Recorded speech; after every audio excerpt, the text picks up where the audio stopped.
My take tonight is about the baffling, needless standoff about Miguna Miguna that has exposed our collective pettiness and the government's worrying refusal to obey court orders. Folks, it doesn't get more bizarre than this. You see, on one hand, the president assures Miguna of his safe return. The Immigration Department, of its own volition, issues a statement saying they will obey the court orders to facilitate his return. And then suddenly, a complete about-face. From issuing bureaucratic statements of how he should obtain his passport to terming him an unruly passenger to even invoking JKIA's Category 1 status. It's shocking how a simple case has been made so unnecessarily complicated. Here's my take on this whole saga. You see, the court order is very simple. It requires the authorities to facilitate Miguna's entry using his passport in the state in which they seized it. Simply put, they have his passport, so they should just return it to him. Case closed. The court order does not require him to go to any Kenyan embassy anywhere to get anything. In any case, why should he make a fresh application for a passport at the embassy when he already has one? One which was taken by the very state that is now asking him to go and get another one? Another interesting dimension to the argument is that Miguna is not a particularly likable man, that he gets in his own way, is too abrasive, shouldn't tweet his every move and all that jazz.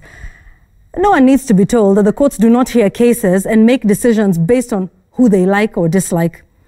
In fact, the Universal Human Rights Declaration was not made in favor of people who are liked by its drafters. As we say here in Kenya, tusilete mafeelings or makasiriko into this issue. Because to do that is to appeal to our lowest human instincts. We are surely better than that. Is Miguna the most likable person? Perhaps not. Is he abrasive? Sometimes. Has he criticized everyone, including me? Certainly. Do I like or agree with everything he says? No. But what does all that have to do with anything, or indeed this case? I'll tell you what's at the heart of this case.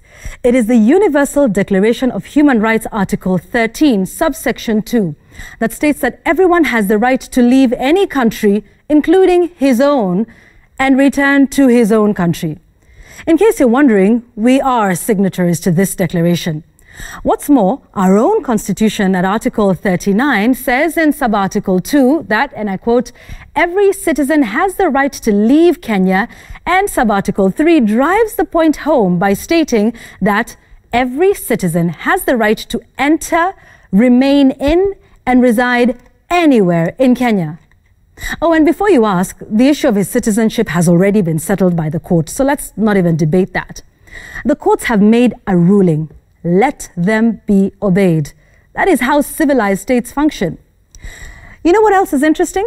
The effort that has been expended on keeping Miguna out of his home country. Yet we seem unable to prevent rogue, dangerous non-Kenyans like Al-Shabaab militia from roaming free in this country and carrying out attacks on Kenyans like they did in Lamu recently or at 14 Riverside 1 year ago. Folks, let's do the right thing. Let Miguna come back home to the country of his birth.